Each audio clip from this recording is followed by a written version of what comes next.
Hadir semua. Hadir semua. Oke, karena sudah pembelajaran, mari kita review dulu materi yang sebelumnya tentang debit dan kredit.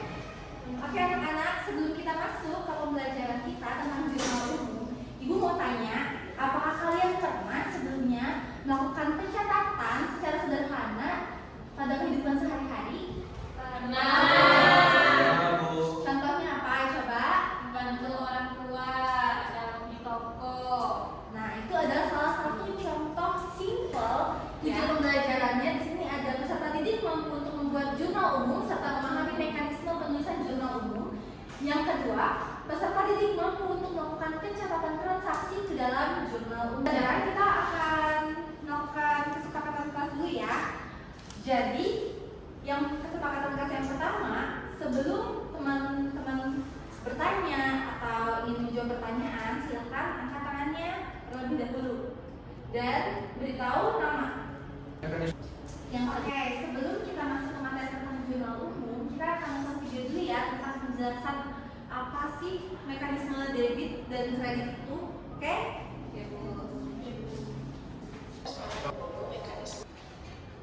Oke, karena kita sudah menonton video pembelajaran tentang mekanisme debit secara sederhana saja. Contohnya apa kalau memasukkan sederhana di keseharian kita? Dikasih uang jajan sama ibu. Dikasih uang jajan. Oke, nanti kalau mau menjawab tolong angkat tangan ya, sesuai kesepakatan kelas. Nah, dikasih uang jajan itu maksudnya ke penerimaan boleh, pemasukan boleh ya. Nah, kemudian kalau misalnya mau belanja makanan, belanja make up itu maksudnya kemana? Pengeluaran. Oke. Materi yang akan kita bahas pada hari ini ada pengertian jurnal umum, ada fungsi jurnal, kemudian yang ketiga ada kolom jurnal. Oke, yang pertama ada pengertian jurnal umum yang menurut Agi Hanggara pada tahun 2019 itu jurnal adalah buku yang digunakan perusahaan untuk mencatat transaksi yang terjadi berdasarkan urutan dan tanggal terjadinya transaksi. Pada umumnya, jurnal ini dibedakan menjadi jurnal umum atau general journal dan jurnal khusus atau special journal. Jurnal umum ini digunakan untuk mencatat semua transaksi dan biasanya digunakan pada perusahaan jasa dengan jenis transaksi yang sederhana. Ya. Kemudian jurnal khusus adalah jurnal yang digunakan untuk mencatat transaksi yang sejenis dan sering terjadi dalam periode akuntansi. Nah, boleh nggak sih jurnal itu tadi tanggalnya tidak berurutan? Tidak boleh. Harus secara Berurutan. Contoh kolom pada Jurnal umum. Kalau dalam jurnal umum harus ada apanya? Yang pertama Nama perusahaan. ada periode. Ya, kemudian ada apa di sini kolom pertama? Tanggal. Kemudian Tahun. boleh nggak kalau salah satu kolomnya hilang? Tidak. Nggak boleh ya, karena akan memiliki Dampak. Oke, akan memiliki dampak. Kalau nggak ada tanggal, tahu nggak dia itu transaksi terjadi kapan? Tidak. Nggak tahu. Oke. Nah, oke, sampai sini apa ada yang ingin bertanya? Oke, boleh sebutkan namanya dan pertanyaannya apa?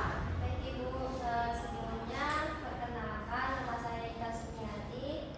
Saya izin bertanya. Kita tadi sudah belajar ya Bu tentang jurnal umum. Apakah semua transaksi itu bisa dicatat Bu di jurnal umum?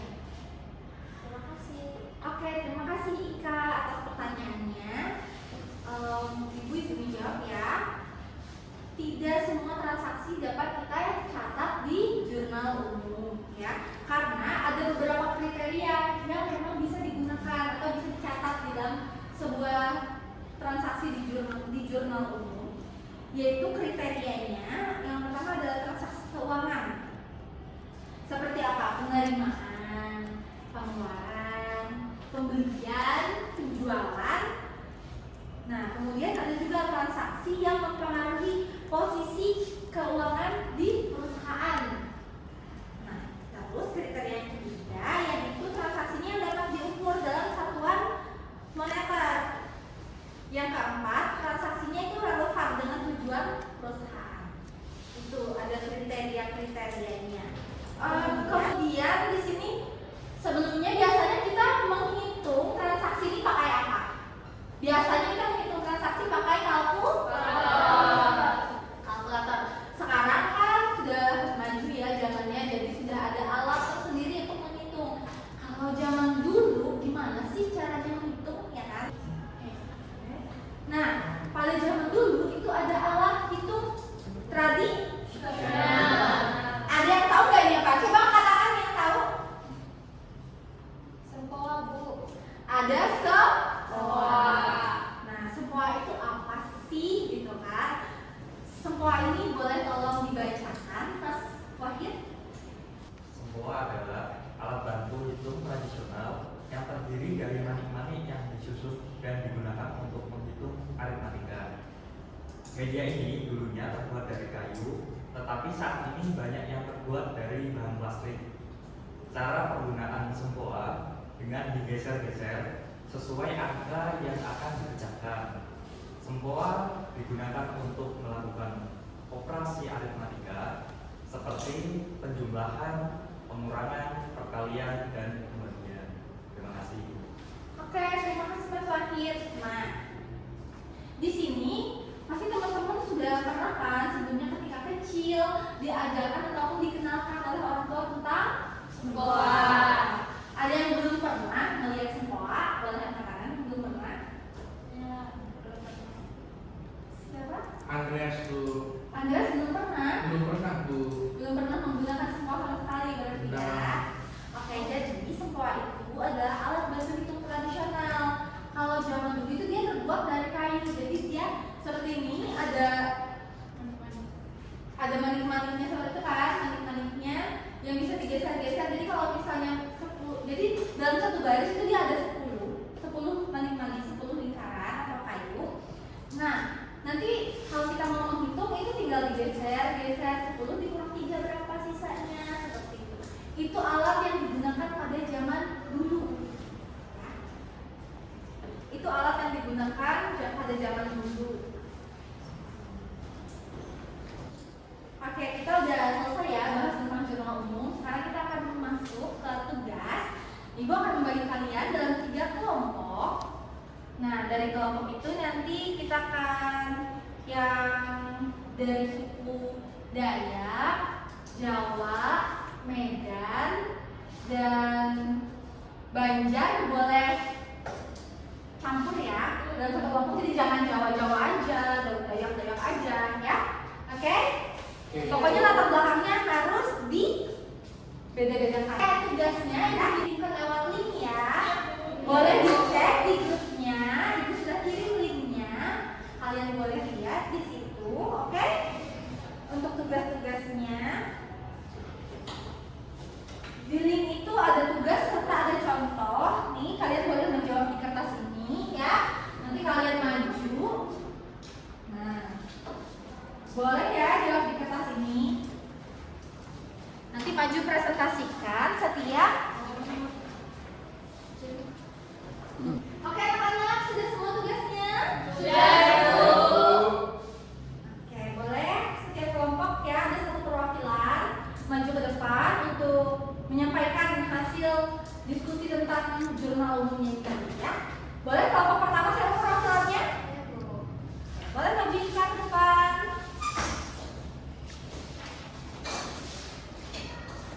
Selamat pagi teman-teman. Pagi.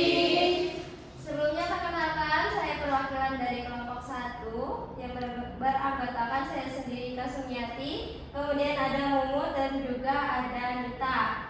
Sini saya akan menjelaskan hasil diskusi saya untuk transaksi di tanggal 1 dan di tanggal 2.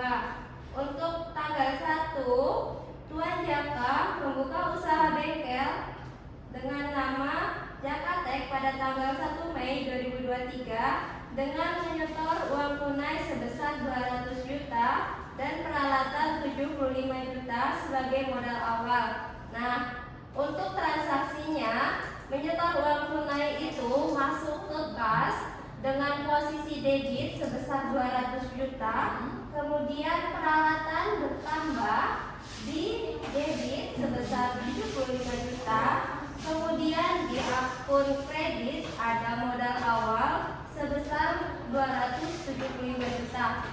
Kemudian Oke, mau ice breaking apa hari ini, Mut? Hari ini kita akan menjadi satu-satu, tapi kita rubah bahasanya dengan bahasa daerah kita di kelas. Jadi ada Jawa, Banjar, sama Dayak. Jadi nanti satu-satu pakai bahasa Jawa, terus dua-dua pakai bahasa Banjar, tiga-tiga nanti pakai bahasa Dayak, terus nanti 1, 2, 3 saya semuanya pakai bahasa persatuan kita, bahasa Indonesia. Paham semuanya? Paham. Oke, ini mau dimulai sekarang? Boleh ya, teman-teman selamat berdiri untuk kita mulai ice breaking supaya bergerak semuanya ya. Dan nanti ketika nyanyi satu-satu, tepuk tangan, tepuk tangan ya. Ya. Oke, boleh semua dipimpin. Oke teman-teman, mari kita mulai. 1, 2, 3. Sini, sini, aku sayang mati.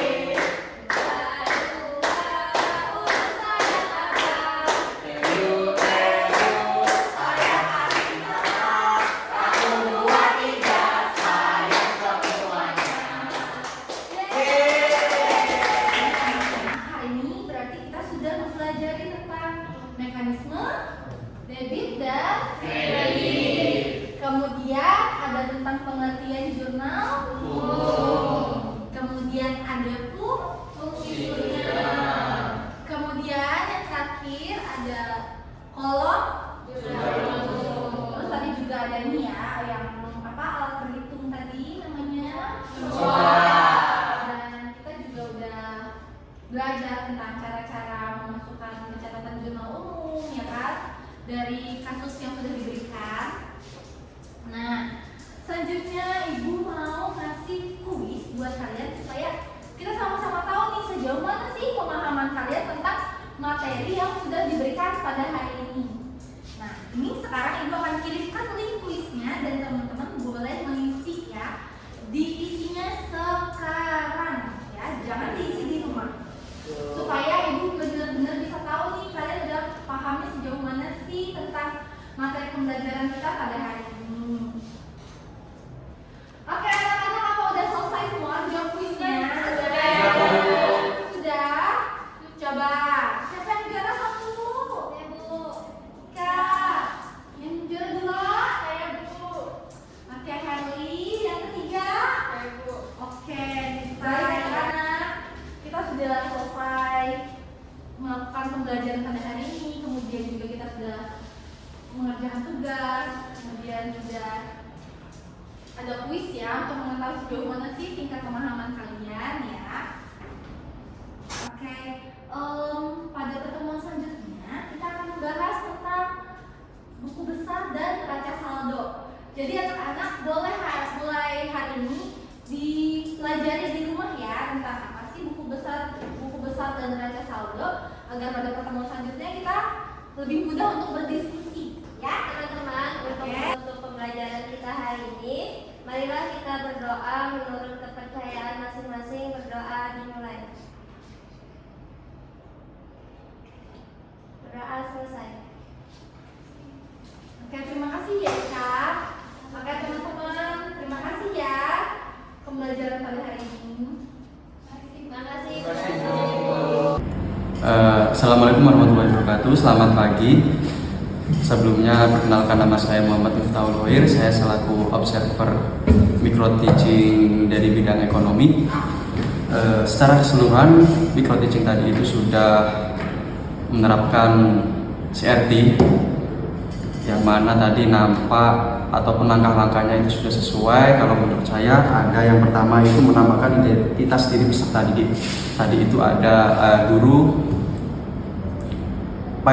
menggali atau menampakkan identitas para peserta didik, ada yang dari Jawa, Dayak, dan juga ada yang dari Batak.